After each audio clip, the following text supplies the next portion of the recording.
Hello, and welcome to another 10-minute tour. We're so excited to be joined by Dr. Lisa Swinson, based out of Wendell, North Carolina. And she's going to be touring her micro school, the Creative Minds Micro School, that is, that is, oh my goodness, I'm going to stop right there. I just flip. Oh no. Hello, and welcome to another episode of 10-Minute Tours. We're so excited to be joined today by Dr. Lisa Swinson of the Creative Minds Microschool, and she is the founder and director based out of Wendell, North Carolina. Um, so, Dr. Lisa, how can you tell us a little bit about your school? Yes, so thank you so much for this opportunity. We are located in Wendell, North Carolina, which is right outside of our state capital in Raleigh, North Carolina. We are a project-based learning school, and so we really focus a lot on projects and STEAM, and so the science, technology, engineering, arts, and math. Our day is split. So in the morning, we have individualized instruction. So every child is getting exactly what they need. And you'll be able to see that a little bit later on when we take our tour. And then in the afternoon is when we have some electives. And then we also really focus on our projects and a lot of collaboration at that time. That's great. So, what ages are you serving currently, and are you staying at that? Are you growing? What does that look like? So we currently have kindergarten through ninth grade. And so we are planning to grow with that ninth grader. And so we will have 10th grade, 11th grade, and 12th grade, and eventually offer that for all students.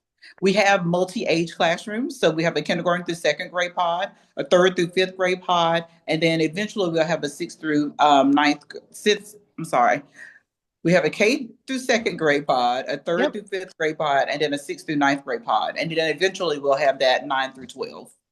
That's really what we did with our micro school as well. It's kind of an organic growing process, and you grow with the students because Yes, they're so happy with the education that they're receiving that they want to stay. So all of yes, a that is, sudden, you kind of figure out how to become a high school too. yeah, that's exactly what we're doing. So I'm curious. I know Raleigh is like such a interesting part of the world. What kind of things do your students get to do within the community? I know project-based learning, there's so many opportunities that you can do integrating the community or resources, museums, different things. Is that an active part for your students too? It certainly is. We have the best of both worlds. So we do have access to Raleigh and Durham, but we also have access to the other small towns around us, Zebulon, Wendell, and Nightdale. And so we take advantage of everything and everybody. Our electives are done by people that are out in the community. So our dance instructor has a studio, and she comes in once a week and does dance with our students. We just had our unit that we just did was about natural disasters, and so we invited the mayor and the town manager and the firefighters, and we went to see them. They came to see us, and so we just went to a children's museum to go along with our weather unit also, and so. We are on the road, and the road also comes to us. We have speakers, and it's just like a lot going on here, and we absolutely love it.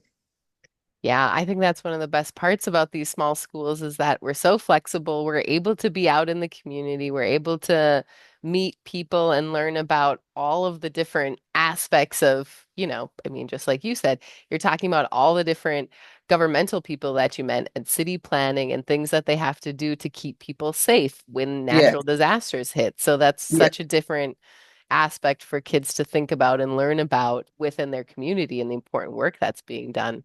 Oh, yes, it was. And then they come in and they are so impressed that someone wants to hear about what they do. And so, we're preparing our children for the real world. And so we want to make sure that they understand that these things don't just happen. Like there are real people that do these things on a daily basis.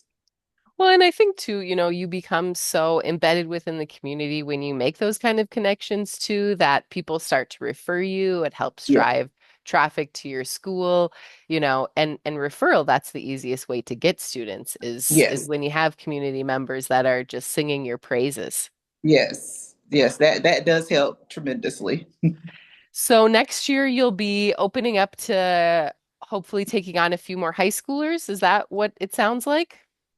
Okay, That great. is correct. We will open it up to 10th grade. Well, our focus will be with ninth graders because we want them to start in our high school, but we will certainly keep our current ninth grader to grow to 10th grade. But Hmm. yes, we definitely want to have a new cohort of ninth graders Okay, as well super. as kindergartners. We also want to start organically with our kindergarten group also. So we've already have, and I'm excited to say we've already got four siblings who are going to be in kindergarten next year that we know we're going to have, and so I'm excited about that also. Oh, that's so fun. I love it. You know, one of the things I love about microschools, it's kind of an extended family reunion vibe when you get Yeah, all the kids together because we all know each other so well, you know. yeah, We yeah, had a conference and one of our speakers was like, "You're not a small school owner unless you know all your kids' names, their siblings' names, their pets' names, and the yeah. fight that they had in the car on the way to school." And And we just had our first community night community event, and it was so amazing. The hallways were full of our parents and people in the community, but it felt like a family reunion because like everyone knew each other. And what I loved to see was these little pockets of conversations that were going on where parents were writing down phone numbers and doing these play dates. I thought that was so amazing. I'm glad that we were able to have the event for to showcase some of our dancers, but I really love that parents were able to connect and make those play dates also. yeah, that's really, I think, the heart of a lot of our work is community building, you know. And Mhm. I think we don't realize it, and it's really an offshoot of it, but it's such a important part of the work that we do. Yes, I Well, agree. we'd love to see your space if you'd be so willing to give us a little peek. Okay, yes. Now I don't. Let's see if I can turn the camera around. I know it always takes a minute to figure that part out, so take your time. All right. Well, I will walk down the hallway. So we are in our own dedicated space where we leased from a church who had an annex that they were not using, and so there is no one else in our building. We have large classrooms, and so I'm going to enter a classroom now. And so what's happening is small There's a group. little bit of a blur. If you could take that out. I know I always use the Okay. blur on mine too. Okay, let me see what I can do to take the blur right away. Let's see. I think maybe it's a background filter. Okay. I also Let, do the same thing with my Zoom. all right, let's see. Hmm. That's a new challenge. That is a new challenge that I wasn't. Okay, backgrounds and effects. Let's see. Yep, we're gonna take that blur off. I'm glad you saw that. Perfect. Okay. Are you able, is that better? Yep, it's Okay. great. Okay, so like I was saying, these are our, right now we have our independent learning happening right now. And so students are working on things that are specific to their individual learning plan. The teacher is circulating. She is circulating as the students are working. They love writing on the desk. There's nothing more fun than writing on the desk when A you've place always where you can been. actually write on the desk. I mean, Yes, you can actually write on the desk and you don't get in trouble. Okay, and oh, so here we I love the are bright in our I love the middle bright school. windows in in these classrooms, and they're big too. They're really big and spacious. Oh yes, they are. We have plenty of space to. This is our middle school classroom, but they are now on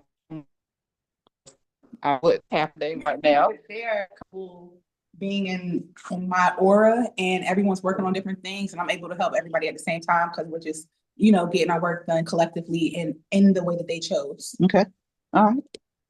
And Bailey, can I ask you to say what your experience has been here at Creative Minds? This school a little bit different, but I could express myself in different ways, and I can feel comfortable doing work and feel um happy being at school for once. Okay, happy being at school for once. Thank you so much. Did anybody else have anything? Oh yeah, did anybody else want to add anything? I didn't ask. I really like it. I mean, for once, I actually want to come to school and not stay in my bed all day. Do y'all have fun? Yeah, Yes, and ma'am. there's a I mean, couple, school's not dreadful anymore. just a couple It's minutes really ago, fun. she was talking about some wrong breakfast. We're Yeah. gonna learn how to cook breakfast together. Okay. Okay, thank you, middle school. Thank All you. right, and then we're gonna go into one more classroom. This is our kindergarten through second grade.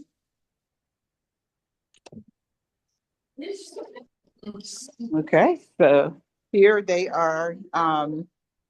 Again, this is our small group individualized learning. So these students are working on their independent activities. And they're also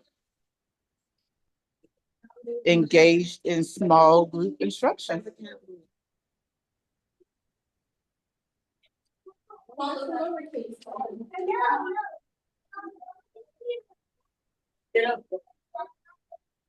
I'll be right back, okay?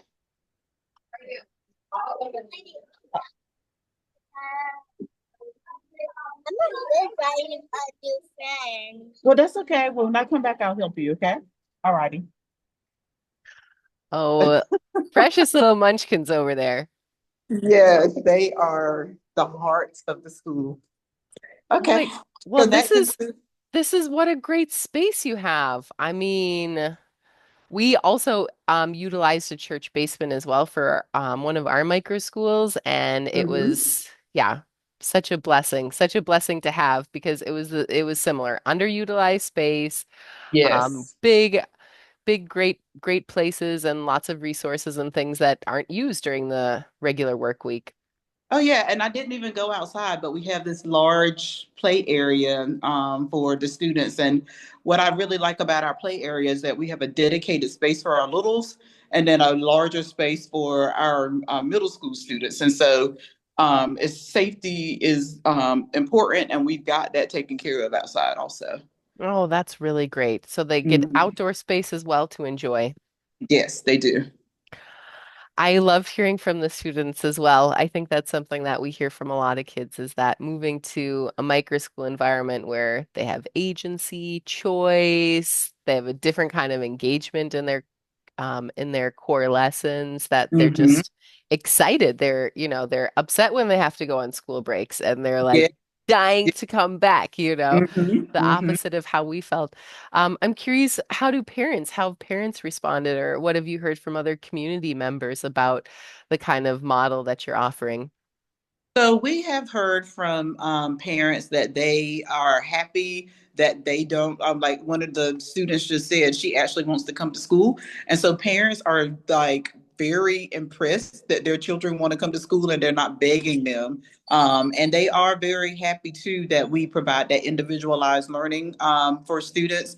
I recently was having a conference with a parent and she started crying, and I didn't really know that our conversation, but she was just so happy because her third grader was allowed to do fourth grade math.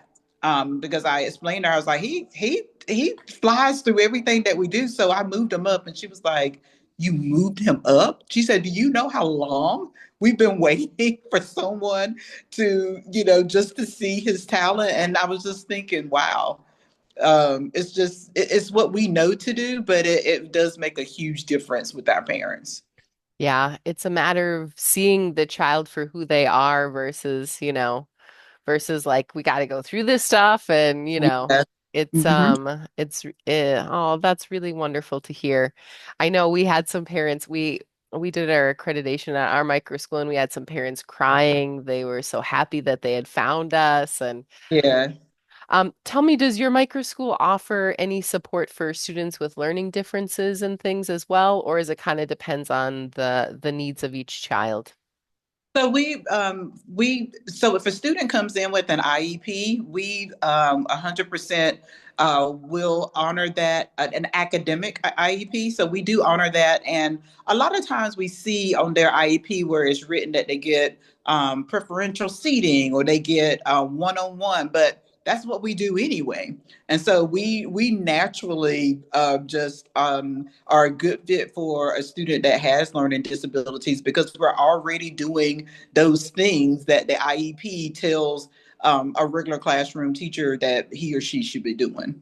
Yeah, definitely not so many accommodations, quote unquote, need to be made in a micro Correct. school setting because they're already receiving so much. Oh, that's That, great to hear.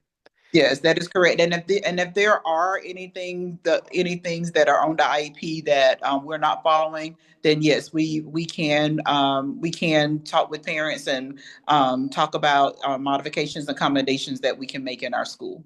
Okay, that's fantastic. So, before we go, if people are interested, do you guys have regular info sessions? Should they check out the website, or what would you recommend for people that are curious to go and tour your space in person or meet with you? I would certainly invite them to go to our website, which is www.creativemicroschool.com. There you'll see a link to schedule a tour.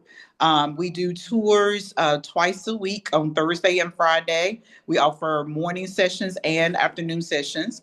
And we also will schedule a phone conversation or a Zoom conversation also if parents are interested in doing that. Okay, well, that's great. So many options, so flexible. Yes, that should be our middle name. That if we could put that in our title somewhere, we certainly would. Absolutely. Well, it's been a real pleasure, Dr. Swinson. I wish you the best of luck, and I hope that I can come visit in person sometime. Where the door is open, we certainly invite you to come at any time. All right, take care. Okay, thank you. Bye.